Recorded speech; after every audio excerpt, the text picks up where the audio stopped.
years of farming, Sophia and her family will be soon awarded with land ownership as agrarian reform beneficiaries. But as early as now, she's already thinking of where to source funds to pay amortization for the at least 2-hectare land. Her family is also currently struggling with rising production costs as planting season starts. Meron kaming takot na ganun. Paano kung kami hindi makabayad? Baka mabawian kami. Pagka ganito na magtatanim, nangangailangan kami ng mapupuhunan. Nangungutang lang po kami. Pag nag-ani, saka namin yun babayaran. Minsan walang ani, hindi namin mabayaran. Sophia is among the agrarian reform beneficiaries who will benefit from the promises made by President Bongbong Marcos during his SONA. For one, Marcos Jr. said that those who will be awarded land will need no longer pay amortization. The chief executive also plans to release an executive order for a 1-year moratorium on the payment of amortization and interest. A moratorium will give the farmers the ability to channel the resources in developing their farms, maximizing their capacity to produce and propel the growth of our economy.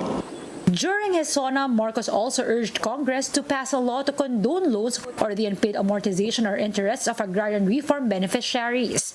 The condonation is seen to benefit more than 600,000 individuals, translating to a debt burden of almost 60 billion pesos. This is good news for longtime farmer Ponciano, who still has a 20,000 peso debt for his 2-hectare land.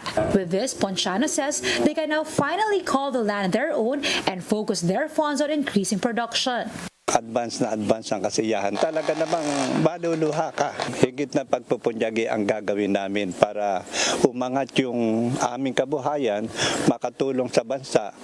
But aside from easing that burden, farmers are also asking the government for assistance to beat the rising costs of production. Marcos Jr. mentioned in his SONA that the administration is targeting to increase production next planting season. Magbibigay tayo ng pautang habang mas ilalapit natin sa sektor ng agrikultura ang hindi gaanong mahal na farm inputs na bibilhin na ng bulto ng gobyerno. Kabilang dito ang abono, pestisidyo, mga punla, feeds, fuel subsidy at ayuda. But for some agri-groups, the government should bring in the subsidy this current planting season, which would last until August. Dapat may bigay kaagad. Kung hindi, inaasahan natin yung presyo ng palay sa ani nito, mataas pa rin. Yun ang mangyayari kung hindi nabigay yung fertilizer subsidy, babagsak yung production, malaki pa rin importation. Some groups, meanwhile, wanted to hear clearer plans for the sector. Hindi rin niya sinabi kung ano magiging support ng gobyerno doon sa transportasyon ng produkto ng mga magsasaka papunta dito sa Maynila, na yan yung isang dahilan kung bakit nababarat, napakababa yung presyo ng produkto ng ating mga magsasaka. For now, agriculture groups remain hopeful that the government can look into these immediate issues to address the food crisis. Shaila Francisco, VR1 News.